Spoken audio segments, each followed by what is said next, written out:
तो चलिए फिर से स्वागत है स्मार्ट क्लास के यूट्यूब चैनल पर। देखिए आज के टॉपिक में हम लोग बात करेंगे जनरली पॉलिटिकल साइंस के बारे में, क्योंकि एग्जाम्स बहुत सामने हैं आपके। तो एग्जाम्स को मद्देनजर रखते हुए हम लोग आज बात करेंगे स्पेशली 10 उन महत्वपूर्ण क्वेश्चंस का जो आपके सिलेबस में है और जो आपके एग्जाम के लिए है जैसे बहुत इंपॉर्टेंट।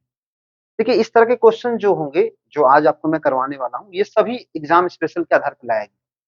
पहले उनका एमसीक्यू, फिर उनसे रिलेटेड जितने भी डिटेल्स हैं उनको हम लोग जानेंगे। देखिए आपने इससे पहले के क्लास में हिस्ट्री के 20 क्वेश्चंस देखे जो बहुत इंपॉर्टेंट थे, और बहुत सारा वीडियोस आएगा हिस्ट्री का और पॉलिटिकल साइंस का भी और अदर सब्जेक्ट के भी लाने का मैं प्रयास करूंगा। लेकिन फिलहाल जितने भी क्वेश्चंस हैं ये आपके एग्जाम को देख करके ही तैयार किया गया है, और ये क्वेश्चंस जो है ये आपको बहुत हेल्प करेंगे आपके एग्जाम्स में पॉइंट वाइज बनाने में। जैसे उदाहरण के लिए मान लीजिए शॉर्ट आंसर के लिए भी यूज होगा और लॉन्ग आंसर के लिए भी यूज होगा, और जो एमसीक्यू है वो तो है ही। तो ये बेसिकली आप नहीं बोल सकते हैं कि ये सिर्फ 12th के लिए है, ये 11th के लिए है, 12th के लिए है, 8 से लेकर के 12 कंपटीशन लेवल सबके लिए बहुत इंपॉर्टेंट है, क्योंकि इसमें बहुत सारे जीएस जीके के क्वेश्चंस भी आते हैं, हिस्ट्री से रिलेटेड है और पॉलिटिकल साइंस का तो है ही। तो चलिए बिना लेट किए हम लोग शुरू करते हैं। लास्ट वीडियो में हम लोगों ने हिस्ट्री पढ़ा था, आज की वीडियो में हम लोग स्टार्ट करेंगे पॉलिटिकल साइंस का। देखिए पॉलिटिकल साइंस जो है इसका जनरली जो क्वेश्चंस आता है वो स्पेशली आप बोल सकते हैं भारत के राजनीतिक तंत्र से जुड़ा हुआ है कि किस तरह संविधान बना, किस तरह से यहाँ पर राष्ट्रपति शासन करते हैं, प्रधानमंत्री का शासन चलता है, किस तरह से भारत का संविधान को तैयार करने में किन किन मापदंडों का उपयोग किया गया था। तो ये सभी बातें यहाँ निहित है। जनरली जो पहला क्वेश्चन है वो देखिए क्या कहता है, बोलता है भारत में राष्ट्रपति का कार्यकाल कितने वर्षों का होता है। बहुत इजी क्वेश्चन है, लड्डू क्वेश्चन एकदम आपके लिए, आराम से आप इसको बना लीजिएगा, क्योंकि लगभग सभी को पता होगा कि भारत के राष्ट्रपति जो है वो 5 वर्षों के लिए चुने जाते हैं। ये तो आपको पता होगा कि भारत के राष्ट्रपति कितने वर्षों के लिए चुने जाते हैं, 5 वर्षों के लिए। अब जब आप 5 वर्षों के लिए राष्ट्रपति को चुन रहे हैं तो इससे रिलेटेड कुछ और जानकारी भी ले लीजिए, क्योंकि अगर आपसे ये क्वेश्चन पूछ दिया जाए कि राष्ट्रपति का किसी देश में होना या खास करके भारत में होना किस तरह महत्वपूर्ण है, या राष्ट्रपति भारत में क्यों चुने जाते हैं, या इससे कुछ अदर डिटेल्स के क्वेश्चन पूछे जाएंगे, तो आप जवाब क्या दीजिए, आप आंसर में क्या लिखिएगा, वो जरूरी होता है। हो सकता है कि आपको बहुत कुछ पता होगा, आप बोलिएगा नहीं मेरे को तो बहुत पता है, मैं तो इसमें महानतम हासिल हूँ और मुझे जानकारी की इसकी जरूरत नहीं। तो कोई बात नहीं, लेकिन एक्स्ट्रा जानकारी आपको रखना चाहिए जो आपको अदर एग्जाम्स में हेल्प करेंगे। तो जनरली राष्ट्रपति जो है एक ऐसा पद है, ठीक है, जो बोल सकते हैं कि बहुत इंपॉर्टेंट रोल अदा करता है हमारे देश में। आपको पता होगा कि हमारा देश जो है एक ऐसा देश है जो पूरी तरह से संवैधानिक है, जहाँ की अपनी बोल सकते हैं कि संविधान है, जहाँ लिखित संविधान है, विश्व का सबसे बड़ा लिखित संविधान हमारे पास है। इसके अलावा क्या कि यह संविधान जो है बी आर अम्बेडकर जी के द्वारा बनवाया गया, और उनके साथ बहुत सारे लोग थे, जिसमें बहुत मुख्य भूमिका जो था वो भारत को एक ऐसा देश बनाना था जहां पर सभी धर्म, सभी जाति, ऊंच नीच और तरह तरह के जो बोल सकते हैं कि बेकार के जो रूढ़िवादिता थे उनको हटाया जा सके। तो उसी के तहत क्या हुआ कि संविधान को बनाया गया, और इसी के एक अंग में राष्ट्रपति को रखा गया। राष्ट्रपति वो व्यक्ति या वो पर्सन होता है जो तीनों दलों का, मतलब तीनों सेनाओं का, चाहे आप एयरफोर्स, नेवी, या बोल सकते हैं कि जो थल सेना होती है, जनरली तौर पे जल सेना, थल सेना और वायु सेना, इन तीनों के ये प्रमुख होते हैं। एक राष्ट्रपति के रूप में अगर आप बोलेंगे तो उनका मुख्य रोल ये होता है कि वो देश में कानून व्यवस्था के साथ साथ देश की बाहरी चीजों से, बाहरी आक्रमणों से सुरक्षा का दायित्व संभालता है। एक राष्ट्रपति ना केवल देश के संविधान की रक्षा का भी एक काम संभालता है, बल्कि यह देश के हर वो पद का नियुक्ति करता है जो बहुत इंपॉर्टेंट होता है। जैसे राष्ट्रपति सुप्रीम कोर्ट का जज का नियुक्ति कर सकता है, राष्ट्रपति प्रधानमंत्री को शपथ दिलवा सकता है, एक राष्ट्रपति मंत्रिमंडल का जो बोल सकते पूरा खेमा तैयार होता है उसकी सहमति के आधार पे होता है। उदाहरण के लिए मान लीजिए कि कोई प्रधानमंत्री बनते हैं, तो प्रधानमंत्री का वर्क क्या होता है कि वो अपना एक मंत्रिमंडल का एक लिस्ट जो है राष्ट्रपति के पास अनुमोदित करते हैं, और उस लिस्ट को राष्ट्रपति क्या करते हैं, उसको आगे की ओर बोल सकते हैं कि कार्यवाही के रूप में उसको आगे बढ़ाया जाता है, या उनको आगे प्रेस्पॉन्ड करते हैं कि ठीक है आपने जो जो मंत्री चुना है ये पूरी तरह से सक्षम है, तो हम इसको स्वीकृति देते हैं। तो बिना राष्ट्रपति के स्वीकृति के भारत का जो पूरा मंत्रिमंडल है उसका गठन नहीं किया जा सकता। देखिए कई सारे देश जैसे अमेरिका है, रसिया है और कई देश है जहाँ के राष्ट्रपति को सब ताकत मिला है, सारी शक्तियां उनके पास निहित और वो अपने आधार पे अपने कामों को कर सकते हैं। लेकिन भारत में राष्ट्रपति की शक्ति को और बोल सकते हैं प्रधानमंत्री की शक्ति को थोड़ा ऊपर नीचे रखा गया।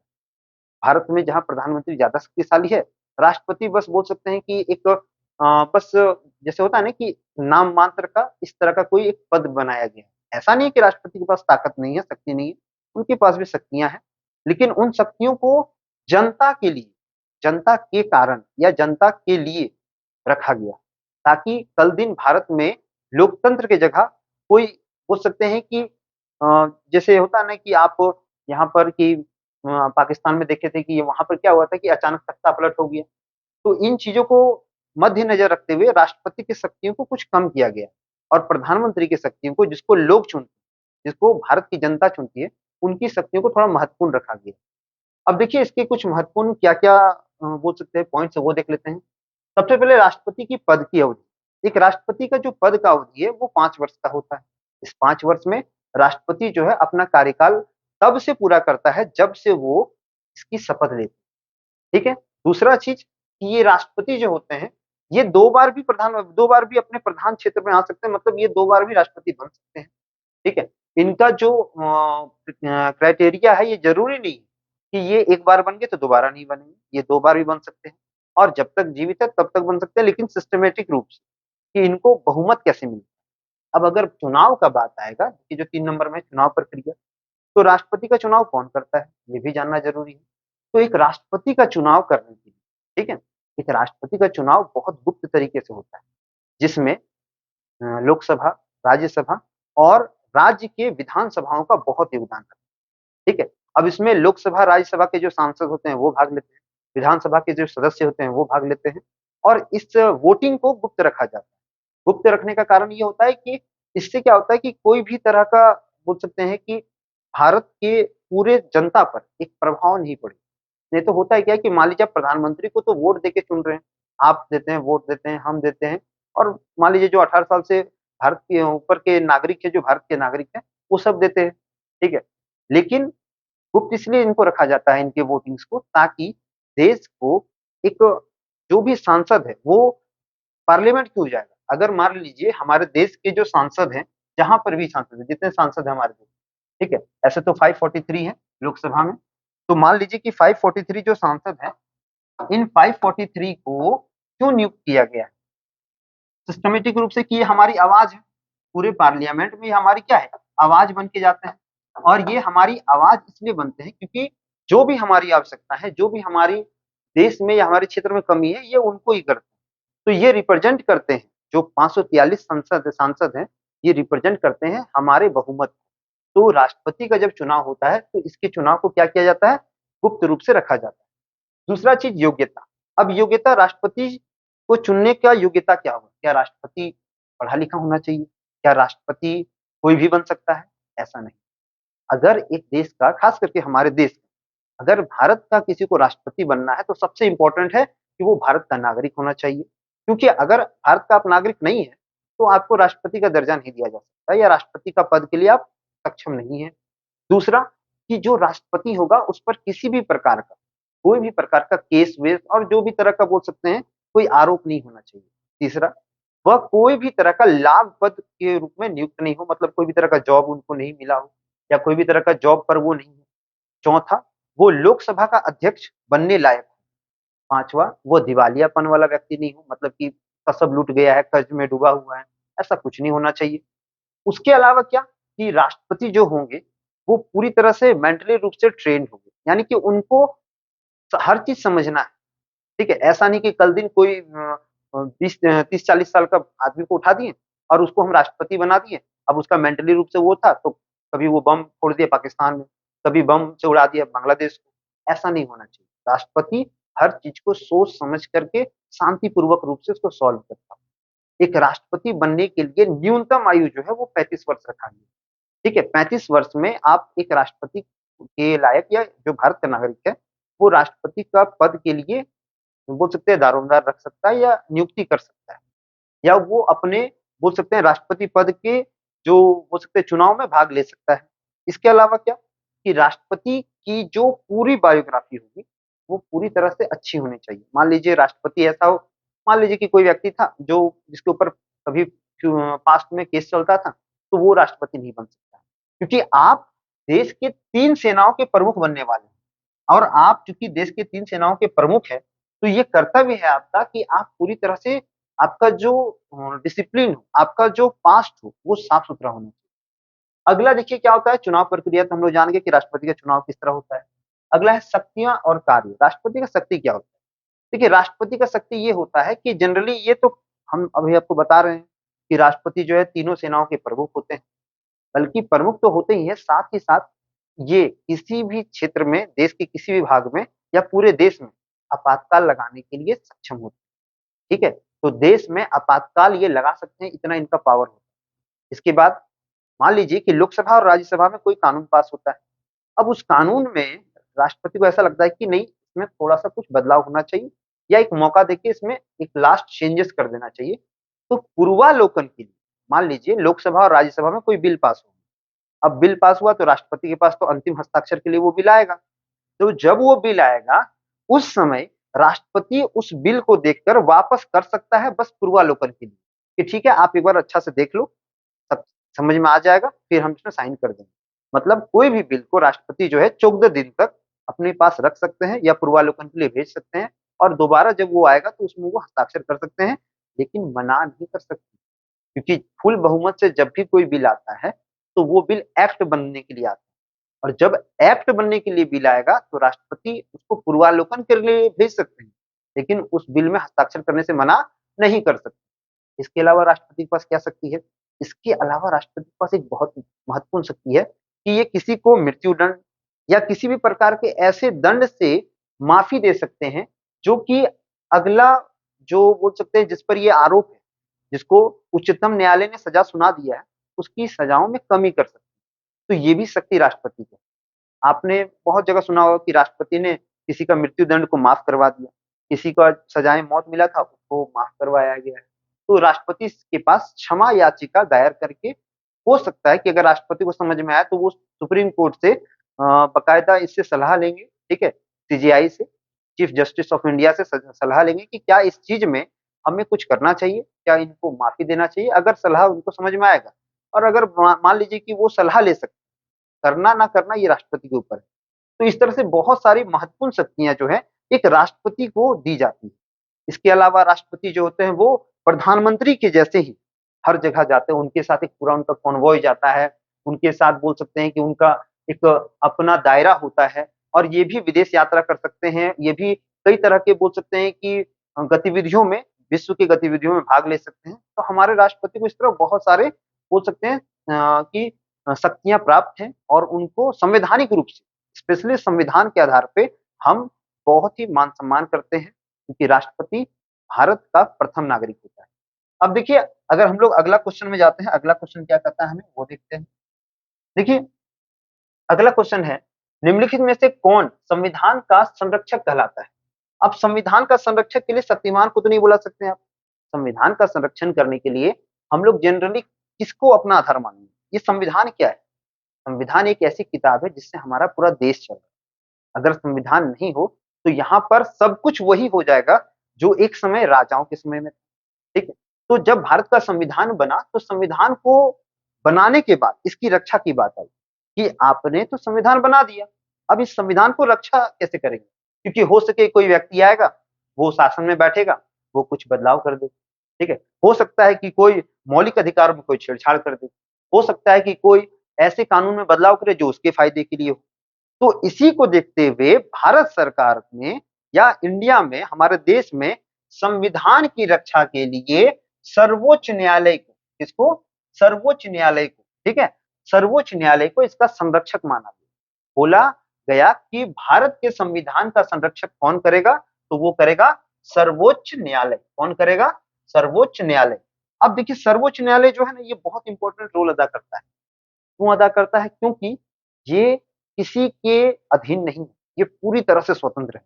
ना ये प्रधानमंत्री के अधीन काम करेगा, ना राष्ट्रपति के अधीन, ना ये किसी सांसद के अधीन, किसी की औकात नहीं है कि सीधा आप क्या कर सकते हैं कि उच्च सर्वोच्च न्यायालय को आप अपने अधीन कर सकते हैं। ये पूरी तरह स्वतंत्र है और ये कोई भी फैसला लेने में किसी की अधीनता को नहीं मानता है। पूर्ण रूप से ये स्वतंत्र है अपने फैसले को लेने के लिए। अब जनरली देखिए कुछ और बातों को इनमें जानते हैं हम लोग हमारे सर्वोच्च न्यायालय के लिए। अगर देखा जाए तो सर्वोच्च न्यायालय जो होता है संविधान का कौन है, व्याख्या करता है सर्वोच्च न्यायालय के द्वारा।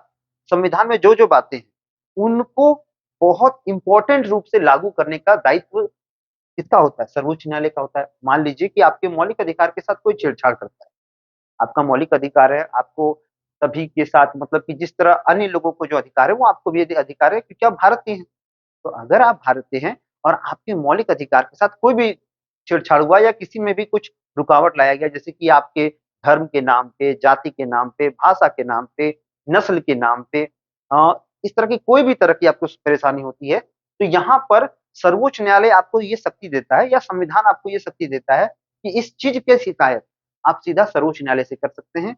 और ये बाकायदा बहुत ही ज्यादा बोल सकते हैं रेयर ब्रेकिंग कानून होता है, जिसको अगर आप तोड़ते हैं तो बहुत बड़ी सजा मिल सकती है आपको। तो मौलिक अधिकारों की रक्षा करता है। अब ये मौलिक अधिकार क्या है जो हम भारतीयों को मिला है, जो आगे आज जाकर हम लोग पढ़ेंगे। हमें 6 मौलिक अधिकार मिले हैं, उनके बारे में आगे जानेंगे। उसके बाद है न्यायिक पूर्वावलोकन। मान लीजिए कोई भी तरह का न्यायिक कानून बना, जिस तरह राष्ट्रपति पूर्वावलोकन के लिए उन कानूनों को क्या कर सकती है, आगे भेज सकती है कि देख लीजिए एक बार आप जो कानून पास किए, सांसद को बोल सकती है। अगर न्यायाधीश को, ठीक है, अगर सर्वोच्च न्यायालय को ऐसा लगे कि नहीं ये कानून लागू नहीं होना चाहिए, इससे देश में हानि होगा। जैसे मान लीजिए किसान आंदोलन हुआ, तो किसान आंदोलन क्या हुआ, जो बिल पास हुआ था, जिस बिल को पास किया गया था लोकसभा राज्यसभा में, वो बिल हमारे देश के किसानों के लिए घातक लग रहा था कि ये बिल से हानि होगा। तो सर्वोच्च न्यायालय ने उस पर रोक लगा दी। अभी देखिए बहुत सारा एग्जाम जो होता है वो उसका क्वेश्चन लीक हो रहा है। तो क्वेश्चन लीक होता है तो जनरली क्या होता है कि सर्वोच्च न्यायालय या उच्च न्यायालय इसमें फैसला लेते हैं। अब इन फैसला लेने का कारण क्या हुआ कि ये जब फैसला लेंगे तो जहां ये एफआईआर दर्ज हो गया या जहां ये बोल सकते हैं कि सरकार के बातों का या जो भी होता है लफड़ा, उस लफड़े को जहां सर्वोच्च न्यायालय के अधीन लाया गया या उच्चतम न्यायालय उसको देखता है, उस कार्य पे तब तक रुकावट लग जाता है और तब तक वो कार्य आगे नहीं बढ़ेगा जब तक कि सर्वोच्च न्यायालय या उच्चतम न्यायालय इस पे अपना फैसला नहीं ले ले। तो जनरली तौर पे जो न्यायिक पूर्वावलोकन होता है या बोल सकते हैं जो न्यायिक व्यवस्थाएं होती है उसमें एक बोल सकते हैं कि एक समय दिया जाता है कि आप इसको अच्छा से जांच लीजिए। अच्छा एक और बात कि मान लीजिए कि उच्च न्यायालय में कोई कोई कानून था या उच्च न्यायालय में किसी को सजा हो गई, तो अगर सर्वोच्च न्यायालय चाहेगा तो उस सजा पे रुकावट कर सकता है या सर्वोच्च न्यायालय जो उच्चतम न्यायालय के द्वारा लिया गया फैसला है उसको बदल सकता है। इसका मतलब कि जो सुप्रीम कोर्ट होता है वो हाई कोर्ट से भी ऊपर है, ठीक है। सुप्रीम कोर्ट जो होता है, ठीक है, हमारे देश का जो सुप्रीम कोर्ट है वो हाई कोर्ट से भी ऊपर है। दूसरा बात कि सुप्रीम कोर्ट का जो शक्ति होता है वो इतना होता है कि ये राष्ट्रपति को क्या करवाता है, राष्ट्रपति को शपथ दिलवाता है। सुप्रीम कोर्ट के जो मुख्य न्यायाधीश होते हैं इसके अलावा जो अन्य 38 जज जो होते हैं उस चैम्बर में बैठते हैं और जो मुख्य जज होता है जिसको सीजेआई बोलते हैं, चीफ जस्टिस ऑफ इंडिया, उसका मुख्य योगदान होता है इसमें कि वो क्या करेंगे कि वो जो भी फैसला लेंगे अपने बाकी सहपाठियों से या जो उनके साथ जो बाकी जज हैं जो उनसे जूनियर होते हैं उनसे सलाह लेते हैं। तो ये एक तरह से बोल सकते हैं सुप्रीम कोर्ट का कुछ कार्यवाही है जिसको हम लोग जानते हैं। विवाद समाधान क्या होता है, देखिए मान लीजिए कि कोई दो राज्य के बीच में पानी को लेकर जमीन को लेकर डिस्प्यूट लफड़ा चल रहा है, तो यहाँ पर क्या करेगा सुप्रीम कोर्ट हस्तक्षेप करेगा और उन दोनों राज्यों के बीच के टकराव को कम करेगा ताकि शांति बनी रहे और संवैधानिक रूप से उनका जो समाधान है वो करके निकाल के देगा। उसी तरह से मान लीजिए कि केंद्र सरकार और राज्य सरकार के बीच में कोई बात से डिस्प्यूट चल रहा है, दोनों के बीच में टकराव है, तो यहाँ पर भी क्या होगा कि सुप्रीम कोर्ट आगे आएगा और वो क्या करेगा, वो इस चीज पे फैसला लेगा, ठीक है, वो इस चीज पे फैसला लेगा। तो इस तरह से सुप्रीम कोर्ट क्या करता है, संवैधानिक रूप से देश की शांति को बनाए रखने का प्रयत्न करता है। अगला क्वेश्चन देखिए क्या बोलता है, भारतीय संविधान में कितने मूल अधिकार दिए गए हैं। देखिए भारतीय संविधान में मूल अधिकार आपको पता होगा कि हमारे भारत में हमारे भारत के संविधान में जो मूल अधिकार है वो हमें 6 मिले। एक पहले था 7, क्या आपको पता है कि वो 7वां कौन सा था, कमेंट बॉक्स में बताइए, और कब इसको हटाया गया, ये दो चीज बताना है। कि 7वां मौलिक अधिकार कौन था, क्या था और उसको कब हटाया गया? ये आपको बताना है कमेंट। अगला बार जब मैंने क्वेश्चन पूछा तो बहुत बच्चे के बोल सकते हैं कमेंट्स में जवाब आए, जिसमें वजीर का था, विक्की का था, फिर आपका जाकर के और लाडली का था और बहुत सारे बच्चों का था, अमन का था। तो इनका आया था, तो आप जब कमेंट में आंसर दीजिएगा तो कोशिश करूंगा मैं कि आपको उनका नाम मैं लूँ, ठीक है? ताकि उन बच्चों को और प्रोत्साहन मिले और बाकी जो भी बच्चे आएँगे, उनका भी मैं इसमें नाम लूँगा, ठीक है? तो इन लोगों ने जवाब दिया था, इसमें फिर कुमकुम का था, तो बहुत कोई का इसमें नाम आया था जो इनमें क्या किया था मतलब रिप्लाई किए थे, कमेंट में दिए थे जवाब। तो जनरली आपको इसमें थोड़ा अपना बढ़-चढ़ के हिस्सा लेना चाहिए। क्योंकि इस तरह के टॉपिक्स को जब आप देखते हैं ध्यान से ना तो आपके अंदर एक ऊर्जा आती है कि आप उसको जानने के और इच्छुक हैं। तो देखिए अब अगला क्वेश्चन जो है इसमें हम लोग आते हैं। तो आपको क्या 2 क्वेश्चन का आंसर देना है? पहला ये बताना है कि कौन-सा मौलिक अधिकार हटाया गया, ठीक है? और कब हटाया गया? वो दोनों का। अब देखिए इसमें हम लोग आते हैं तो इसका जनरली इसका आंसर क्या है कि भारत संविधान में कितने मूल अधिकार दिए गए हैं? तो भारत संविधान में हमें 6 मौलिक अधिकार दिए गए हैं, ठीक है? कितने मौलिक अधिकार दिए गए हैं? 6 मौलिक अधिकार दिए गए हैं। अब इसके आधार पे कुछ और जानकारी को लेते हैं। अब ये 6 मौलिक अधिकार कौन-कौन है वो देख लेते हैं। पहला है समानता का अधिकार।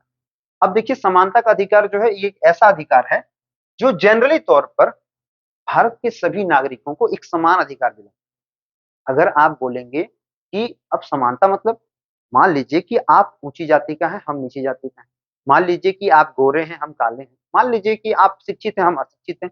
लेकिन कानून के समक्ष में सब एक समान। अगर कोई अमीर ज़्यादा कोई गलती करता है और कोई गरीब कोई गलती करता है और दोनों की गलतियाँ सेम है। अगर एक अमीर का मर्सिडीज, ठीक है? वो अगर रेड क्रॉस करता है, रेड लाइन को पार करता है या बोल सकते हैं रेड लाइट में वो गाड़ी को दनदना के स्पीड लेके चल जाता है और एक गरीब आदमी का, एक मिडिल क्लास आदमी का स्कूटी पार करता है, तो दोनों पे जो केस होगा वो कानून के आधार पे होगा, ना कि उसकी औकात के आधार पे। तो भारत में सभी को समानता मिली है, सभी को समान अधिकार मिला है, ठीक है? उसके बाद क्या समानता में और बहुत कुछ है, जैसे कि भारत के सभी लोगों को जो युवा वर्ग है, उनको समान अवसर दिया गया है। समान अवसर का मतलब होता है कि समान अवसर। आप मान लीजिए अगर कोई वकील का बेटा है, तो वो भी जॉब के लिए फॉर्म डाल सकता है, कोई किसान का बेटा है, वो भी डाल सकता है। कोई बोल सकते हैं कि एक बढ़ई का बेटा है, वो भी फॉर्म डाल सकता है और कोई एक बहुत ही ज़्यादा गरीब घर से है और कोई एक बहुत ऊँचे खानदान से है, तो आपको सबको अवसर दिया गया है। किसी के साथ भेदभाव नहीं किया जाता हमारे भारत में संविधान के आधार पे। उसके बाद क्या है कि स्वतंत्रता का अधिकार। भारत के नागरिकों को भारत में किसी भी क्षेत्र में जाने में, किसी भी क्षेत्र में जाकर के रहने में पूर्ण स्वतंत्रता है। आपको कोई रोक-टोक नहीं कर सकता क्योंकि आप इस देश के नागरिक हैं और चूँकि हमारा भारत जो है अखंड है, इसीलिए भारत के सभी नागरिकों को जो भारत के नागरिक हैं और जो स्पेशली भारत में जन्मे हैं और भारत का ही बोल सकते हैं कि एक अंग है, तो उनको भारत के किसी भी क्षेत्र में जाना, किसी भी क्षेत्र में घूमना या पूरी तरह से स्वतंत्र है ये चीज़, ठीक है? तो स्वतंत्रता और बहुत चीज़ में है, जैसे हम अपनी बातों को, मन के विचारों को स्वतंत्र रूप से बोल सकते हैं। हम अपने मन के विचारों को जो भी हमारे मन में आए, जो देश हित में हो और जो जनता की भलाई के लिए हो, तो हम स्वतंत्र हैं उसके लिए। इसके ऊपर कोई भी तीसरा कानून या हम पर रोक-टोक नहीं लगा सकता है। बोलने की स्वतंत्रता है। इसके अलावा क्या है कि हमें धार्मिक स्वतंत्रता भी दी गई है, जो आगे हम लोग इसमें देखेंगे, ठीक है? अब देखिए तीसरा जो है शोषण के विरुद्ध अधिकार।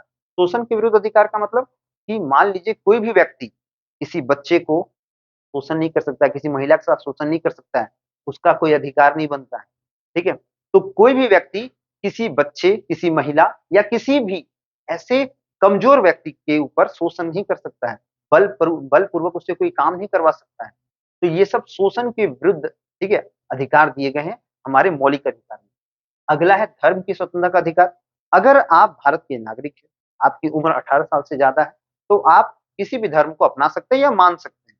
आपके ऊपर कोई भी तरह का कोई भी बलपूर्वक प्रयास नहीं कर सकता है किसी धर्म को दबावपूर्वक मानने का।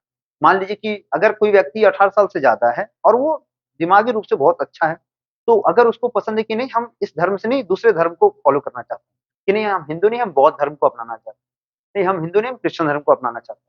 तो आप उस धर्म को फ़ॉलो करना चाहते हैं तो आराम से कर सकते हैं, ये आपकी स्वतंत्रता है। तो ये आपको धर्म के आधार पे स्वतंत्रता मिली है।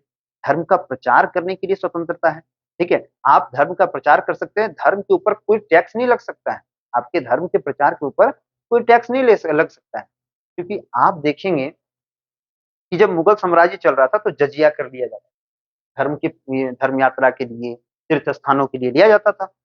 उसी तरह से धर्म की स्वतंत्रता का अधिकार दिया गया कि भारत के नागरिक अगर वो पूर्ण रूप से सक्षम है और वो उसका उम्र जो है वो बोल सकते हैं कि एक अच्छा नागरिक है, तो अगर उनका उम्र 18 साल से ज्यादा है तो वो धर्म के आधार पे किसी भी धर्म को अपना सकते हैं, किसी भी धर्म में शामिल हो सकते हैं या किसी भी धर्म का पालन कर सकते हैं, उनको कोई रोक टोक नहीं कर सकता है। ठीक है, ये धार्मिक स्वतंत्रता हमें मिली है। इसके आधार पे अल्पसंख्यकों को धार्मिक स्वतंत्रता के आधार पे अपने जितने भी बोल सकते हैं कि धर्म का प्रचार प्रसार करने में क्या पूर्ण छूट मिला है और बहुसंख्यकों को भी मिला है। तो ये सब हमारे देश में बहुत अच्छे हो सकते हैं, संविधान में बातों को निहित किया गया है। सांस्कृतिक और शिक्षा संबंधी अधिकार, किसी भी बच्चे को सांस्कृतिक रूप से, मान लीजिए कि कोई बच्चा अगर वो एक ब्राह्मण घर का है तो वो ब्राह्मण संस्कृति को लेके चल रहा है, तो उसकी संस्कृति पे आप नहीं रुकावट कर सकते। अब कोई बच्चा जो है वो हाथ में मान लीजिए कि कलवा पहना है, मोली पहना हुआ है और स्कूल गया वो, तो कोई आदमी कोई भी वहाँ स्कूल का ऐसा नहीं होना चाहिए स्कूल में कि वहाँ का जो प्रिंसिपल हो या वहाँ का जो टीचर्स हो वो बोले नहीं तुम इसको खोलो, ये नॉट अलाउड। ठीक है? तो ऐसा नहीं कर सकती, क्योंकि वो उसकी संस्कृति है, उसको वो ले सकता है, उसको वो अपना सकता है। यहाँ सांस्कृतिक इसलिए कहा गया कि यहाँ संस्कृति, आपकी जो संस्कृति है, उसकी उसका अधिकार आपको दिया गया है, कोई भी इसमें रुकावट नहीं कर सकता है। यदि कोई भी लड़की हो सके कि वो बुर्का पहनती है और वो बुर्का पहन के मान लीजिए रोड में, सड़क में जा रही है, तो कोई तीसरा नहीं होगा जो उसको रोकेगा कि तुम ये पहन के नहीं जा सकते। वो संस्कृति, अपनी संस्कृति को आगे बढ़ाने का क्या है? अधिकार है। अब जिसकी जो संस्कृति है, वो संस्कृति को अपना आगे बढ़ा सकता है, इसके लिए भारत सरकार या हमारा संविधान हमें पूर्ण आज़ादी देता है। उसके बाद है शिक्षा संबंधी, किसी भी बच्चे को शिक्षा संबंधी अधिकार है। आप कोई भी बच्चे को शिक्षा से वंचित नहीं रख सकते हैं। यहाँ तक कि एनसीएफ 2005 के तहत भी ये बात को कहा गया है कि भारत के जितने भी बच्चे हैं, जिनकी उम्र जो है 14 साल तक का है, उनको आपको पूर्ण शिक्षा देना होगा, मतलब उनको साक्षर बनाना होगा। सर्व शिक्षा अभियान के तहत उनको साक्षर बनाना होगा। और साक्षर बनाने का मतलब है कि वो किसी चीज को लिख सके, पढ़ सके और समझ सके। क्योंकि अगर वो बच्चा नहीं पढ़ेगा तो आने वाले समय में उसका जो फ्यूचर होगा वो बहुत डार्कनेस होगा। तो भारत सरकार ने या हमारे संविधान ने शिक्षा संबंधी अधिकार दिए हैं। अगला जो है वो है संवैधानिक उपचारों का अधिकार। देखिए, संवैधानिक उपचारों का अधिकार जो है इसको आर्टिकल 32 में रखा गया। ठीक है, आर्टिकल 32 इतना मायनेदार क्यों है ये बता देता हूँ, क्योंकि ये इसे संविधान की आत्मा कहा जाता है। देखिए, जिस तरह समय बदलता है तो संविधान में भी बदलाव होना जरूरी है ना। मान लीजिए संविधान हमारा 1950 को लागू हुआ, ठीक है, और उस समय का समय कुछ अलग था। उस समय जो था लोग अलग तरह से रहते थे, उस समय का जो समाज था, सोसाइटी था, वो अलग तरह से जीते थे। आज का सोसाइटी अलग है, आज के क्रिमिनल्स अलग हैं। पहले क्रिमिनल्स चोर होते थे, अब साइबर क्राइम का क्रिमिनल होता है। तो अलग अलग समय में अलग अलग तरह की चीजों को क्या किया गया, हमारे संविधान में शामिल करने का प्रावधान रखा, और इसी के आधार पे संविधान के या संवैधानिक उपचारों का अधिकार को रखा गया कि भारत में अगर हो तो कोई भी तरह से कोई भी चीजों में अगर उपचार किया जा सके, जैसे कि उसमें कुछ सुधार किया जा सके। जैसे बोल मैंने बताया ना कि मान लीजिए पहले चोर आता था, घर में सामान लूट के चल जाता था, उसके लिए केस होता था। अब चोर आपका घर नहीं आता, आपके मोबाइल में आता है, आपका बैंक अकाउंट साफ करके चल जाता है। तो इसके लिए भी क्या है, इसके लिए भी तो कानून बनाया जाएगा ना। या वो तो बोलेगा कि नहीं तो संविधान में है ही नहीं, वो केस कौन सी मेरा ऊपर करोगे। ठीक है, मेरा ऊपर कोई कानून बना ही नहीं है। तो भारत के संविधान में इस बात को बी आर अम्बेडकर ने बहुत स्पेशली नोटिस किया और उन्होंने ये बताया कि मौलिक अधिकार जो छठा है उसमें संवैधानिक उपचारों का अधिकार को रखा गया है। दैट मीन्स आर्टिकल 32 जिसे संविधान की आत्मा कहा जाता है, इसके आधार पर संविधान पे जरूरत पड़ने पर समय समय पर बदलाव किया जा सकता है, लेकिन ये बदलाव कोई भी हालत में मौलिक अधिकारों को हनन नहीं करेगा और मौलिक अधिकार पर कोई भी तरह का दबाव नहीं डालेगा कि इससे नागरिकों को कोई अधिकार, इस नागरिकों को कोई अधिकार पर क्या हो दबाव पड़े, रुकावट आए, तो ऐसा नहीं किया जा सकता। तो ये जनरली जो था वो मूल अधिकार थे हमारे। अब देखिए अगला क्वेश्चन क्या बोलता है। अगला क्वेश्चन है आपातकाल की घोषणा कौन करता है। जनरल सा बात है, आपातकाल जो है ये 3 बार भारत में लगाया जा चुका है और आपातकाल शायद इसका कुछ अंश हम लोगों ने फील किया था कोविड में। ठीक है, कुछ अंश, एकदम मुश्किल से 10%। आपातकाल जो था एक ऐसा समय था जहां पर भारत का सबसे गंदा समय माना जाता है और ये 3 फेज में लगाया जाता है। ठीक है, इसको 3 फेज में लगाया जा सकता है। पहले इसका आंसर जान लेते हैं। तो आपातकाल जो लगा सकते हैं वो है राष्ट्रपति, ठीक है। आपातकाल कौन लगाते हैं? राष्ट्रपति लगाते हैं। अब जनरली यहाँ प्रधानमंत्री का फोटो लगा हुआ है, इंदिरा गांधी जी, तो ये इनके कारण एक आपातकाल लगा था, ठीक है। और बहुत ही बोल सकते हैं कि इस समय भारत में तानाशाही की जैसी सिस्टम्स आए, तानाशाही का एक शासन चल रहा था, इसीलिए मैंने इनके फोटो को डाला कि ये एक ब्लैक डे के रूप में माना जाता है, या एक ब्लैक टाइम था इंडिया का, जहां पर एक तानाशाह के जैसा भारत के युवाओं को, भारत के प्रेस को, ठीक है, यानी भारत की जो मीडिया थी, भारत के बड़े बड़े जो नेता थे, उनकी बातों को छुपाया गया, उनकी बातों को दबाया गया था। इसका टॉपिक पर चर्चा कभी हम लोग करेंगे। आपातकाल का वीडियो ऐसे भी पहले से डाला हुआ है, जनरली कभी वैसा मौका लगेगा तो मैं इस पर भी एक वीडियो बना दूंगा अलग से। अब देखिए इसमें क्या बोलता है वो देख लेते हैं जरा सा हम लोग। देखिए इसमें बोलता है कि राष्ट्रीय आपातकाल, ऐसे तो 3 आपातकाल है, इसमें एक राष्ट्रीय आपातकाल है, एक राज्य आपातकाल है और एक वित्तीय आपातकाल है। तीनों आपातकाल को अच्छा से जान। पहले जो राज्य आपातकाल है वो जान लीजिए। राज्य आपातकाल वो आपातकाल होता है, इमरजेंसी जिसको इंग्लिश में बोलते हैं हम लोग। तो राज्य आपातकाल वो आपातकाल होता है जहां किसी भारतीय किसी राज्य में, ठीक है, भारतीय किसी राज्य में किसी बोल सकते हैं कि किसी कारण से, या फिर वहां पर कोई ऐसी गतिविधियां हुई जहां पर सरकार गिर गया, जहां पर बोल सकते हैं कि मुख्यमंत्री को अपना पद छोड़ना पड़ा, और वहां पर राष्ट्रपति को अपना क्या करना पड़ता है, पावर यूज करना पड़ता है, तो वो राज्य आपातकाल हो गया। दूसरा है राष्ट्रीय आपातकाल। मान लीजिए कि भारत में बाहरी देशों से आक्रमण होना शुरू हो गया, जैसे कि आप देख सकते हैं कि 2 युद्ध हुआ था 1962 में चीन के साथ, और दूसरा हुआ था 1971 में पाकिस्तान के साथ। तो इन दोनों युद्धों में क्या हुआ, ये दोनों युद्ध इतने मतलब घातक युद्ध थे जहां पर भारत में आपातकाल लगाया गया। ये दोनों युद्ध कब कब हुआ था? 1962 में चीन के साथ हुआ, कारण था चीन के साथ युद्ध था, तो पहला आपातकाल लगा। ये कब तक था, ये आपातकाल कब तक था?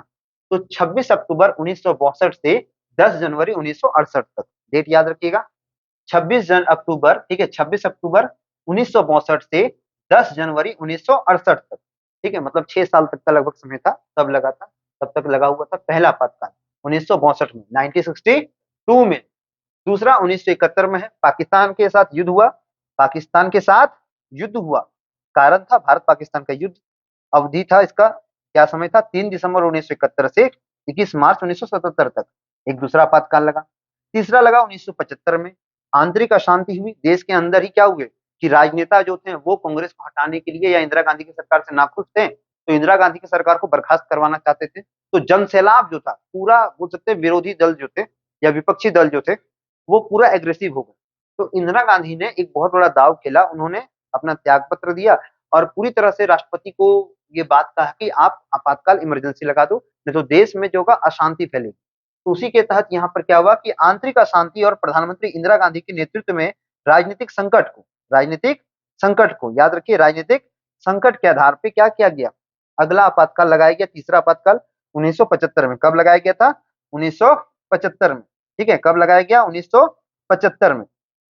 तो 1975 में ये आपातकाल लगाया गया, और जब ये आपातकाल लगाया गया उस समय जो थे प्रधानमंत्री कौन थे हमारे?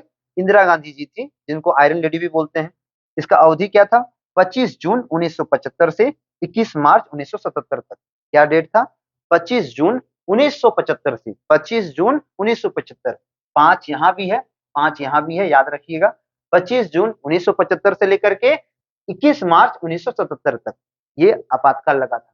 तो 3 फेज में हम लोगों ने आपातकाल को देखा, और वो 3 फेज कौन-कौन थे? वो 3 फेज थे, पहले 1962, दूसरा दूसरा क्या था? दूसरा था 1971 और तीसरा था 1975। तीनों का कारण में 2 कारण था युद्ध का।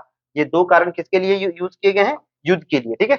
ये 2 कारण युद्ध के लिए हैं, और एक तीसरा कारण जो है वो है आंतरिक अशांति के लिए, जिसको इंदिरा गांधी ने लगाया था। अब देखिए अगला क्वेश्चन में जाते हैं। अगला क्वेश्चन क्या कहता है वो देखते हैं हम लोग जरा सा। अगला क्वेश्चन बोलता है योजना आयोग की स्थापना किस वर्ष की गई? अब बहुत इंपॉर्टेंट क्वेश्चन है योजना आयोग। योजना आयोग दैट मीन्स पंचवर्षीय योजना। आप सुने होंगे पंचवर्षीय योजना। पंचवर्षीय योजना को भारत में क्यों लाया गया ये जानना बहुत जरूरी है। पहले ये जानते फिर आंसर करते। देखिए भारत जब आजाद हुआ तो आजाद होना काफी नहीं था। भारत बहुत गरीब देश था। आप जनरली बोल सकते हैं कि भारत के पास अपने सोर्स नहीं थे, ठीक है। भारत इतना गरीब था कि यहाँ के लोगों का पेट भरने के लिए सरकार के पास अनाज तक नहीं है, क्योंकि आप अलग अलग हुए भी है ना। आप तो आजाद एक तरफ हुए ही, साथ ही साथ पाकिस्तान नाम का एक नया देश भी आपसे अलग हो गया। आपने आपका देश जो है वो 2 टुकड़ों में बटा हुआ है। इधर पाकिस्तान तो चल गया, साथ में बांग्लादेश का हिस्सा भी पहले पाकिस्तान का था। तो ये दोनों तरफ से क्या था, भारत को बहुत बड़ा नुकसान हुआ। तो हमारे जो पीएम थे उस समय के, पंडित जवाहरलाल नेहरू साहब, बहुत हो सकते हैं तेज दिमाग के थे। तो इन्होंने क्या किया, भारत को एक विकास की पटरी पे लाने के लिए पंचवर्षीय योजना की शुरुआत। इन्होंने क्या किया, एक सीढ़ीदार या बोल सकते हैं एक लेवल बाय लेवल एक प्रक्रिया चालू किया, जिसमें देश में जो जो चीजों की कमी है उनको दूर दूर किया जाए। जब भारत आजाद हुआ तो मैंने आपको बताया कि यहाँ भुखमरी बहुत ज्यादा थी।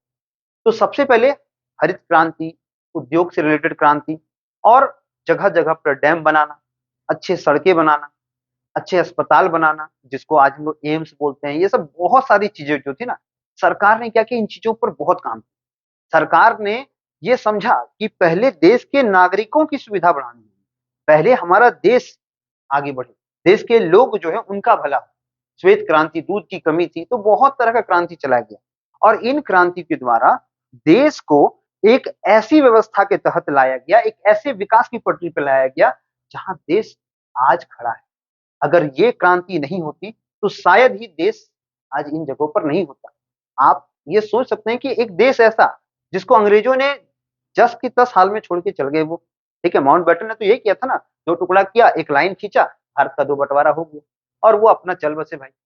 पूरा देश जो था वो गरीबी, अशिक्षित और छुआछूत भेदभाव की आग में झुलस रहा था, ठीक है, जात पात की आग में झुलस रहा था। उसके बाद भी देश को एक स्वतंत्र रूप से तैयार करना, देश को एक जीरो से लेकर हीरो तक बनाने का सफर में इन लोगों का बहुत योगदान रहा है। और इन लोगों ने ना सिर्फ देश में एक अच्छे प्रधानमंत्री के रूप में काम करके इन्होंने देश को आगे बढ़ाया, बल्कि देश के आने वाले फ्यूचर को भी देखा। आज भी देखिए, बहुत सारी पंचवर्षीय योजना जो उस समय शुरू की गई थी आज भी चल रहा है, ठीक है, आज भी वो चल रहा है। जिसका एक बहुत बड़ा उदाहरण है दामोदर नदी पर बना हुआ जो माइथन डैम है, वो है बहुत बड़ा उदाहरण है, जहां से हो सकते हैं कि कितने घरों को, कितने लाखों घरों को बिजली मिल रहा है। तो ये गांवों तक सुधार किए, ये सड़कों को बनाए, गांव के सड़कों को शहरों तक जोड़ा गया। तो इनके समय में, या बोल सकते हैं कि इनके जैसे कई प्रधानमंत्री, जैसे अटल बिहारी वाजपेयी साहब भी थे, तो पंचवर्षीय योजना के तहत हर प्रधानमंत्री ने अच्छे अच्छे काम किए।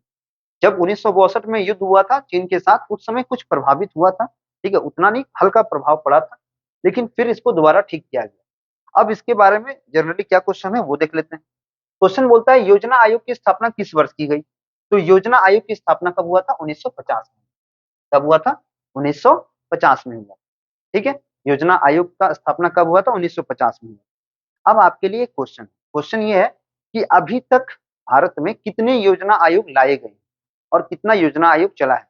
क्योंकि जनरली देखिएगा तो 1 जनवरी 2015 को योजना आयोग को खत्म कर दिया गया और वहां पर नीति आयोग को लाया गया, क्योंकि तब तक बीजेपी की सरकार आई थी और 2014 में बीजेपी की सरकार आई और 1 साल के बाद 1 जनवरी 2015 से नीति आयोग को शुरू किया गया और योजना आयोग, या बोल सकते हैं कि पंचवर्षीय जो योजना आयोग था, इसको बंद कर दिया गया। इसके बारे में देखिए और कुछ जानकारी देख लेते हैं।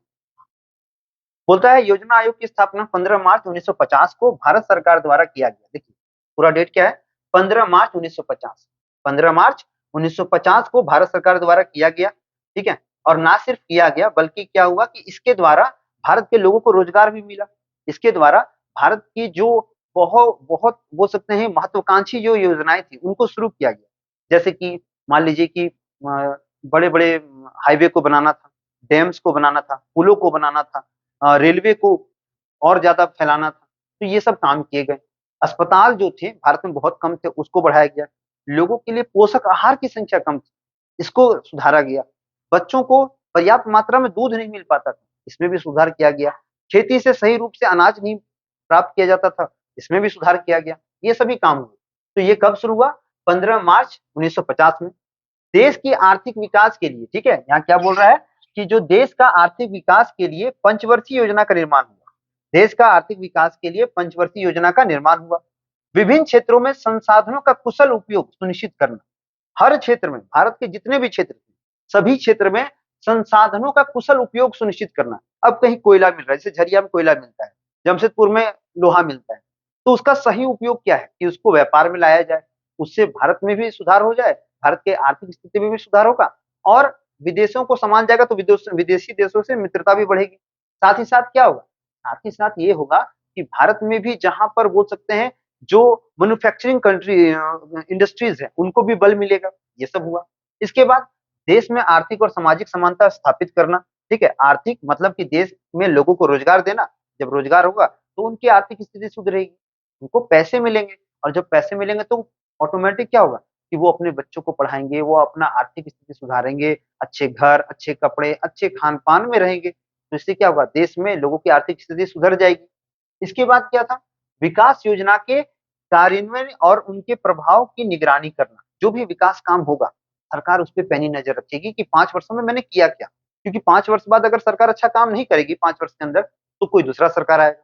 तो सरकार को मजबूरन उस 5 वर्ष में अच्छे काम करने होंगे और जनता को दिखाना होगा कि उन्होंने अभी तक क्या क्या काम किया है। इसके बाद राज्यों और केंद्र सरकार के बीच विकासात्मक योजना के समन्वय की सुविधा प्रदान करना। आपने मनरेगा सुना है, नरेगा सुना है, और महात्मा गांधी कौन कौन योजना जैसे आया था वो उनका नाम सुना होगा आपने। तो इन योजनाओं को पंचवर्षीय योजना के साथ जोड़ा गया ताकि सरकार जवाबदेह हो, वो राज्य का भी विकास कर सके और केंद्र सरकार इसमें अपना महत्वपूर्ण योगदान भी दे सके। मान लीजिए झारखंड जैसे राज्य है, अब इस राज्य में क्या कमी है ये यहाँ के मुख्यमंत्री ही जानेंगे, और ये मुख्यमंत्री क्या करेंगे, केंद्र सरकार को बताएंगे कि सर हमें इन इन चीजों की आवश्यकता है, इसकी पूर्ति की जाए। केंद्र सरकार उसी के आधार पर पंचवर्षीय योजना के तहत क्या करेगा, उन चीजों को पूरा करते थे, उन चीजों में सुधार करते थे। ये काम चलते रहता था। तो ये कब होता था, जब योजना आयोग था। लेकिन 1 जनवरी 2015, देखिए डेट याद रखिए, 1 जनवरी 2015 को योजना आयोग को समाप्त कर दिया गया, क्योंकि सरकार नहीं आई थी तो सरकार ने अपने हिसाब से नीति आयोग किया। क्योंकि देखिए मान लीजिए कि आपका देश जब 2000 बोल सकते 1950 से लेकर के 2014 तक एक बहुत लंबा पीरियड होता है योजना आयोग का। तो इतना लंबा पीरियड को ये क्या कर रहा था, चला रहा था, तो बहुत कुछ इसमें सुधार करना था। सरकार को भी, नई सरकार को भी लगा कि नहीं इसमें कुछ और सुधार किया जाए, और उसी को सुधार करने के लिए उन्होंने क्या किया, योजना आयोग को बंद करके नीति आयोग की बोल सकते हैं कि शुरुआत की थी। अब देखिए अगला क्वेश्चन में जाते हैं, अगला क्वेश्चन क्या बोलता है हमें वो देखते हैं। देखिए अगला क्वेश्चन बोलता है कि भारतीय संविधान का प्रारूप तैयार करने वाले समिति के अध्यक्ष कौन थे। अरे भाई ये क्वेश्चन कौन नहीं जानता है, बहुत इजी क्वेश्चन है, आराम से आप ये कर लीजिएगा। एक महान पुरुष है हमारे सामने जिसको कोई पहचान का जरूरत ही नहीं है भाई, इसको अच्छा अच्छा बच्चा बच्चा जानता है, और ये एक तरह से हमारे लिए भगवान समान है, ये तो आपको मानना होगा। ये है B.R. अम्बेडकर। ठीक है, और इन्हीं के द्वारा आज आपको हमें बोलने की, पढ़ने की, महिलाओं को, लड़कियों को, बहनों को, सबको जो अधिकार मिला है, जो आप इतना कुछ देख रहे हैं इस मोबाइल में, उन्हीं इन्हीं के द्वारा दिया गया है। ठीक है, इन्हीं के ये कर्मों का फल आज हम लोग भोग रहे हैं। तो जनरली क्वेश्चन का आंसर क्या होगा, डॉक्टर B.R. अम्बेडकर। तो भारतीय संविधान का प्रारूप तैयार करने वाले समिति के अध्यक्ष कौन थे, डॉक्टर B.R. अम्बेडकर। ठीक है, क्या आंसर मारेंगे हम लोग कि डॉक्टर B.R. अम्बेडकर ने भारतीय संविधान के प्रारूप को तैयार करने में अपनी महत्वपूर्ण भूमिका निभाई थी। अब देखिए इससे जुड़ा कुछ इंपॉर्टेंट चीज जान लेते हैं। होता है डॉक्टर भीमराव अम्बेडकर का योगदान। क्या योगदान था भाई, क्योंकि इन्होंने भारत संविधान के निर्माण में बहुत बड़ा योगदान दिया। अब अगर बोला जाए तो प्रारूप समिति जो, प्रारूप दैट मीन्स उसका जो फिगर आउट किया गया, इस प्रारूप समिति को 29 अगस्त, ये याद रखिएगा, प्रारूप समिति का गठन कब हुआ था, 29 अगस्त 1947 को, 29 अगस्त 1947 को ये प्रारूप समिति का गठन हुआ। ठीक है, सदस्य सदस्य इस समिति में डॉक्टर अंबेडकर सहित कुल कितने सदस्य थे, 7 सदस्य थे। कितने सदस्य थे, 7 सदस्य थे। यानी डॉक्टर अंबेडकर जी तो थे ही, उसके साथ और 7 सदस्य जो थे प्रारूप समिति के अध्यक्ष बनाए गए। ठीक है, अब देखिए अगला क्वेश्चन में जाते हैं। अगला क्वेश्चन क्या कहता है, अगला क्वेश्चन कहता है कि राज्यसभा का अध्यक्ष कौन होता है। राज्यसभा का अध्यक्ष कौन होता है। अब राज्यसभा, लोकसभा, ये आप सुने संसद के 2 महत्वपूर्ण पार्ट है, और तीसरा है राष्ट्रपति। तो राज्यसभा के अध्यक्ष कौन होते हैं, तो इसका सीधा आंसर क्या होगा, उपराष्ट्रपति होते हैं। कौन होते हैं, उपराष्ट्रपति होता है राज्यसभा का जो है अध्यक्ष। ठीक है, अब आपके लिए एक और क्वेश्चन है, बताइए कि वर्तमान में और इससे पहले दोनों उपराष्ट्रपति का नाम बताना है। अभी कौन है और उनसे पहले कौन था, ये दोनों का नाम बताना है आपको कमेंट बॉक्स में। ठीक है, क्वेश्चन नंबर 7 है, और 7 जब भी आप आंसर दीजिएगा तो क्वेश्चन नंबर दे के फिर आंसर दीजिएगा। ठीक है, और जरूर बताइएगा कि इस बार का वीडियो आपको कैसा लगा। सभी बच्चों से रिक्वेस्ट है कि आप वीडियोस देखते हैं लेकिन उसको लाइक नहीं करते, तो लाइक भी करिए और शेयर भी करिए, ठीक है। लाइक भी करना है आपको, शेयर भी करना है, और कमेंट बॉक्स में वीडियो कैसा लगा जरूर से जरूर बताएं। अब देखिए इसके बारे में थोड़ा जान लेते हैं हम लोग कि राज्यसभा के अध्यक्ष क्यों उपराष्ट्रपति हैं, या क्या इसका पीछे कुछ डिटेल्स मिलता है हम लोग को, वो देख लेते हैं। सबसे पहले देखिए क्या होता है, राज्यसभा के अध्यक्ष भारत के उपराष्ट्रपति होते हैं। इनकी पद और भूमिका वही है जिस तरह एक राष्ट्रपति की होती है, थोड़ा सा लेवल नीचे है। इनका भी उसी तरह चुनाव होता है। लेकिन यहाँ पर सिचुएशन क्या होता है कि राष्ट्रपति साहब इनको क्या करवाएंगे, इनको शपथ दिलवाएंगे, ठीक है। राष्ट्रपति साहब इनको शपथ दिलवाएंगे। उसके बाद क्या, निर्वाचन, इनका निर्वाचन भी कुछ उसी तरह से होता है जिस तरह से राष्ट्रपति का निर्वाचन होता है। उसके आधार पे कार्य और जिम्मेदारियां, राष्ट्रपति जब कार्य से, हो सकते हैं कि अचानक राष्ट्रपति का डेथ होता है, या फिर राष्ट्रपति किसी काम से विदेश दौरे पे हैं, तो वहां उपराष्ट्रपति अपना कार्यभार संभालेंगे। इसके अलावा वो क्या करेंगे, इसके अलावा एक काम तो वो कर ही रहे हैं, और वो काम क्या है, वो काम है इनका, देखिए कि वो क्या करते हैं कि जनरली तौर पर राज्यसभा के अध्यक्षता को ही करते हैं। राज्यसभा में जो भी कार्यवाही होगा वो उसको स्थगित करना, उसमें सुचारू रूप से निष्पक्ष होकर, ठीक है, निष्पक्ष होकर दोनों तरफ के, दोनों, चाहे वो बोल सके सत्ताधारी, या जो होता है कि जो सत्ताधारी होता है और जो दूसरी तरफ जो पार्टी होती है जो उनको विरोध में बैठी रहती है, उनके ऊपर निष्पक्ष रूप से ये क्या करते हैं कि वर्क करते हैं, दोनों की बातों को सुनते हैं। तो ये सत्ता पक्ष और विपक्ष दोनों में संतुलन बनाए रखने का काम करते हैं। एक देखिए जो पद पे होता है ना उपराष्ट्रपति, या जो भी होता है स्पीकर होते हैं, उनका ये दायित्व होता है कि दोनों तरफ की बातों को सुने, सत्ताधारी का भी बात सुने और विपक्ष की बातों को भी सुना जाता है। तो इनका मुख्य योगदान क्या होता है कि ये सत्ताधारी यानी जो सरकार चल रही है उनकी बातों को भी सुनेंगे, और उनकी बातों को भी लोगों तक पहुंचाएंगे, या उनकी बातों को भी वो क्या करेंगे, अच्छी से ध्यान पूर्वक समझेंगे, और जो विपक्ष में बैठे हैं उनकी बातों को भी अच्छा से सुना जाए। तो इनका एक काम होता है कि ये निष्पक्ष रूप से दोनों दलों का या दोनों क्षेत्रों की बातों को, बोल सकते हैं, लोगों के सामने, जनता के सामने रखने में क्या करते हैं, अपना मुख्य योगदान देते हैं। अब महत्व क्यों है भाई, महत्व इसलिए है क्योंकि ये देखिए वो व्यक्ति होता है जो दोनों को, दोनों तरह के, बोल सकते हैं, जो विपक्ष है और जो पक्ष है, जो सत्ता में है और जो सत्ता में नहीं है, उन दोनों नेताओं के द्वारा एक दूसरे पर लगाए गए आरोपों को क्या करते हैं, ये ध्यान से लोगों तक पहुंचाते हैं। मान लीजिए कि सरकार ने कुछ काम नहीं किया है 5 वर्ष तक, मान लेते हैं कि सरकार ने कुछ काम नहीं किया, जो भी काम किया अपने फायदे के लिए किया है, ना कि जनता के लिए। तो विपक्ष इन बातों को स्पीकर के माध्यम से या उपराष्ट्रपति के माध्यम से इसको अवगत कराते हैं, पूरी देश को अवगत कराते हैं, साथ ही साथ सत्ताधारी दल को कि आपने क्या क्या काम नहीं किया है। अगर आपने अच्छा काम किया तो आपका गुणगान होगा, नहीं अच्छा काम किया तो लीजिए आपके ऊपर हाय तौबा मचा के इतना सारा आरोप लगा दिया गया है। तो ये डायरेक्ट टू डायरेक्ट नहीं होता, इसके लिए तीसरा पक्ष होता है कि एक तरफ क्या होता है कि एक तरफ मान लीजिए यहाँ सत्ता पार्टी हो गया जो सत्ता में है, और दूसरी तरफ क्या हो गया, दूसरी तरफ क्या होता है कि दूसरा तरफ वो पार्टी होता है जो विपक्ष में बैठे रहते हैं, ठीक है, जो विपक्ष में बैठे रहते हैं। और बीच में जो होते हैं हमारे, कौन होते हैं, बीच में हमारे होते हैं उपराष्ट्रपति साहब।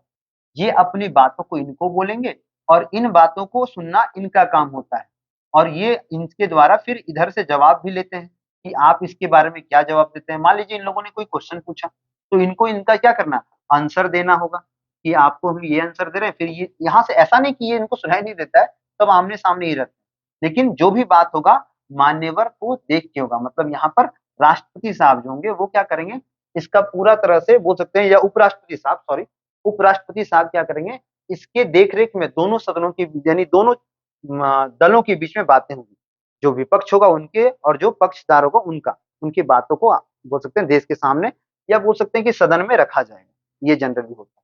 अब देखिए अगला क्वेश्चन में जाते हैं। अगला क्वेश्चन क्या कहता है, अगला क्वेश्चन कहता है कि भारतीय संविधान का कौन सा अनुच्छेद धर्म की स्वतंत्रता की गारंटी देता है। अब भारतीय संविधान का कौन सा अनुच्छेद, अनुच्छेद का बात हुआ है, तो अनुच्छेद कौन सा अनुच्छेद जो है जो हमें धर्म की स्वतंत्रता, ठीक है, हमें धर्म की स्वतंत्रता का क्या करता है, धर्म की स्वतंत्रता का गारंटी देता है। तो वो कौन सा है, वो है अनुच्छेद 25। क्या है, अनुच्छेद 25 है। कौन सा अनुच्छेद है, अनुच्छेद 25। अब देखिए इसमें क्या बातें हैं वो भी देख लेते हैं। देखिए यहाँ पर बोला जा रहा है कि धर्म की स्वतंत्रता का अधिकार अनुच्छेद 25 से 28 में है। मुख्य रूप से अनुच्छेद 25 क्यों इतना जरूरी है बताता है कि मान लीजिए आपके विचार, अभिव्यक्त और धर्म की स्वतंत्रता अनुच्छेद 25 में है। अनुच्छेद 26 में क्या है, धार्मिक मामलों का प्रबंधन, धर्म से जुड़ा जो भी मामला है मान लीजिए कि दो धर्मों के बीच में लफड़ा है या कुछ भी है, तो वो क्या करेगा, वो अनुच्छेद 26 में कि धार्मिक मामलों का प्रबंधन, कोई भी धर्म को बचाना, कोई भी धर्म का संस्कृति को जागृत करना, उसको आगे बढ़ाना और उससे रिलेटेड जो भी धर्म से रिलेटेड काम होगा वो अनुच्छेद 16 में होगा।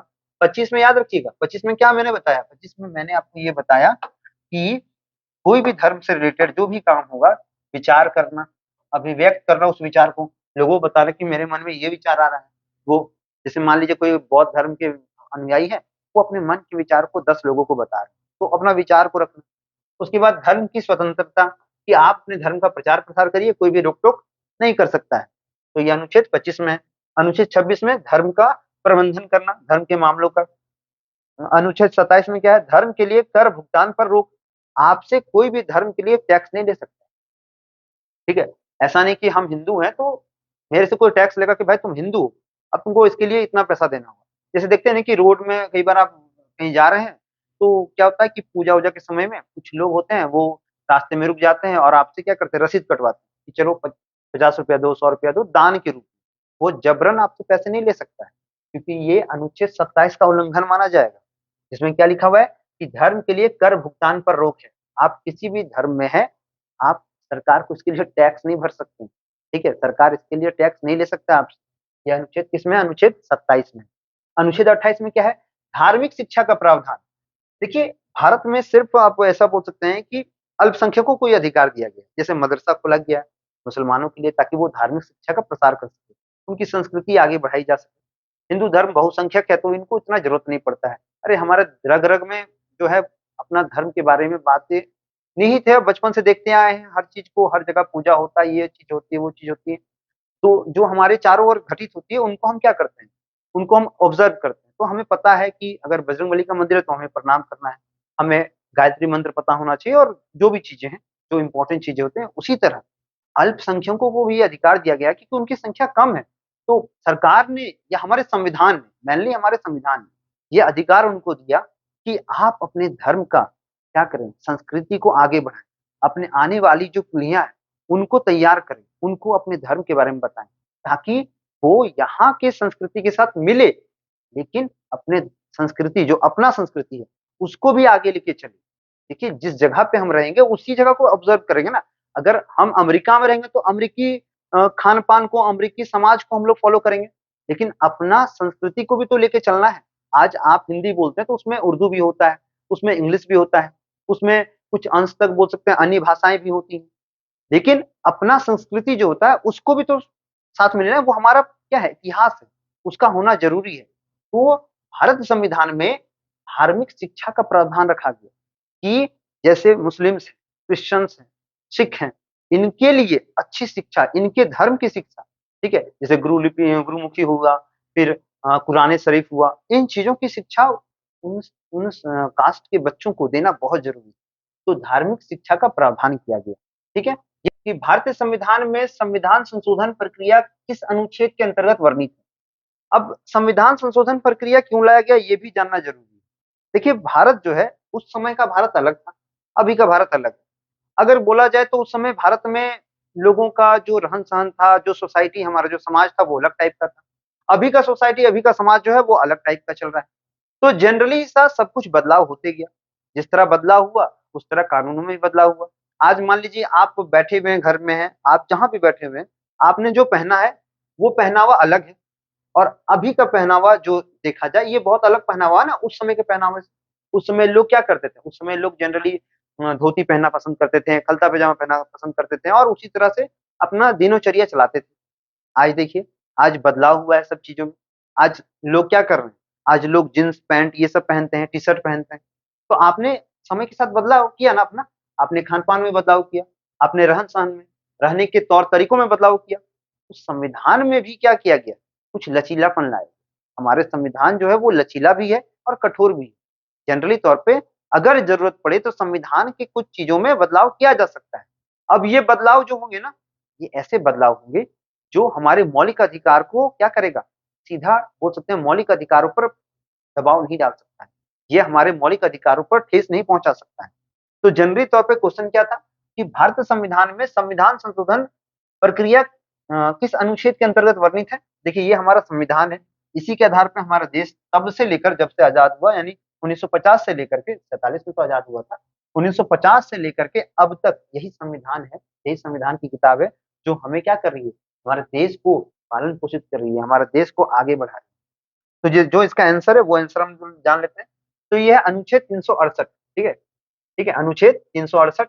अनुच्छेद 368 में भारत संविधान में संविधान संशोधन प्रक्रिया के बारे में बताया गया है। ठीक है, भारत संविधान संशोधन प्रक्रिया के बारे में बताया गया है। अब देखिए आगे का क्वेश्चन जानते हैं।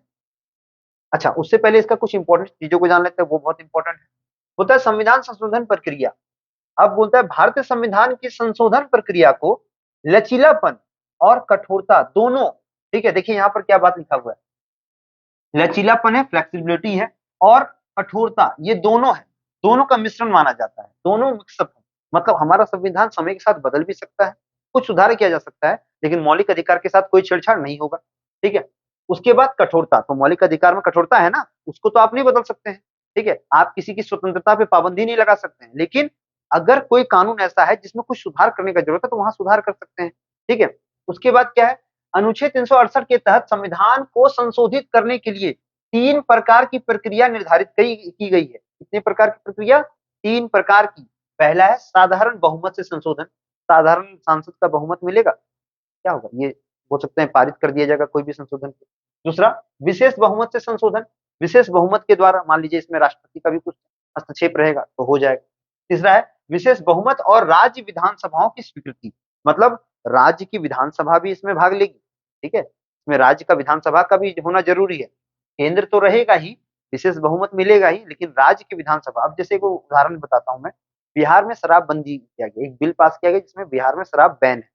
ठीक है, भले ऐसे चलता नहीं चलता वो तो वहां की सरकार जानती है, वहां के लोग जानते हैं, लेकिन बिहार में क्या है, शराब प्रतिबंधित। ठीक है, और प्रतिबंधित है। अच्छा, इससे एक और क्वेश्चन कि बिहार के अलावा भारत के और किस राज्य में शराब पर पाबंदी है, ये आपको बताना है, एक और जीके का क्वेश्चन। ठीक है, बिहार के अलावा भारत के और किस राज्य में शराब पर पाबंदी है, ये भी बताना। तो जैसे मान लीजिए कि बिहार में जो शराबबंदी का जो एक कानून पास किया गया, तो वो क्या हुआ, वो विशेष बहुमत के आधार पर राज्य विधानसभाओं की स्वीकृति के आधार पर किया गया। तो एक उदाहरण था इसका। अब देखिए लास्ट क्वेश्चन जानते हैं, उसके बाद ये वीडियो को हम लोग रोकेंगे। इसके बाद अगली क्लास में हम लोग 11 से 20 तक जाएंगे। देखिए 10वां क्वेश्चन क्या बोलता है, भारत में कितने प्रकार के आपातकाल की व्यवस्था की गई है। तो अभी मैंने थोड़ी देर पहले आपको बताया था कि भारत में कितना प्रकार का आपातकाल है, टोटल 3 प्रकार का आपातकाल है। कितने प्रकार का आपातकाल है? 3 प्रकार का, राष्ट्रीय आपातकाल, राज्य आपातकाल और एक है वित्तीय आपातकाल। वित्तीय आपातकाल कब लगता है ये जान लीजिए। देखिए वित्तीय आपातकाल तब लगता है जब देश का जो बोलता है इनकम ऑफ सोर्स बहुत घट जाए, देश की स्थिति जो है दयनीय हो जाए, देश में आर्थिक संकट बढ़ने लगे, लगातार देश में हर चीज महंगी हो जाए, और ऐसा हो कि मान लीजिए युद्ध हुआ या कोई ऐसा घटना हुआ जिससे देश के इनकम ऑफ सोर्स पर या देश के राज्य कोष पर बहुत प्रभाव पड़े, तो इससे क्या होता है कि वित्तीय आपातकाल को लगाया जाता है। जैसे देखिए हम लोग यहाँ देखे थे ना, राष्ट्रीय आपातकाल बता दिया मैंने, राज्य आपातकाल भी बता दिया, और आपातकाल की स्थिति ये क्या है, आपातकाल की स्थिति मतलब यहाँ पर वित्तीय आपातकाल होगा। ठीक है, वित्तीय आपातकाल, यहाँ पर आपातकाल की स्थितियां हैं वो बता दिया गया है, लेकिन यहाँ पर क्या होगा, वित्तीय आपातकाल। तो इस तरह से आज हम लोगों ने 10 क्वेश्चन जाने, उन 10 क्वेश्चन के इंपॉर्टेंट चीजों को भी जाना, और सबसे इंपॉर्टेंट कि उन 10 क्वेश्चन से रिलेटेड जितनी भी बातें थी उनको हम लोगों ने बहुत अच्छा से समझा। आशा है कि मुझे कि आपको ये सभी क्वेश्चंस बहुत अच्छे से समझ में आए होंगे, और जो ये एग्जाम का खास क्वेश्चन चल रहा है आपके लिए, एग्जाम स्पेशल जो वीडियोस आ रहे हैं, ये आपको और अब से जो भी व्यक्ति या जो भी बच्चे इनको देखेंगे उनको बहुत जानकारी मिलेगी। देखिए हो सके कि हम जब आपको जानकारी देते हैं तो बीच बीच में कुछ वर्ड्स इधर उधर हो जाते हैं, या फिर हो सकता है कि अभी क्योंकि ये स्टार्टिंग फेज में है तो हम थोड़ा सा समय लेंगे, लेकिन हाँ मैं पूरी कोशिश कर रहा हूँ कि स्मार्ट क्लास के इस चैनल में आपके हर तरह के अधूरे ज्ञान को पूरा किया जाए जो आपके एग्जाम्स में आपको मदद करे, ना कि मदद करे बल्कि आपको हर प्रकार से हेल्प करे, चाहे वो किसी तरह का क्वेश्चन पूछा जाए इन चीजों से। तो आशा है कि आज की वीडियो से आपको बहुत कुछ समझ में आया होगा। मिलेंगे हम लोग अगले वीडियो में, तब तक के लिए वंदे मातरम, भारत माता की।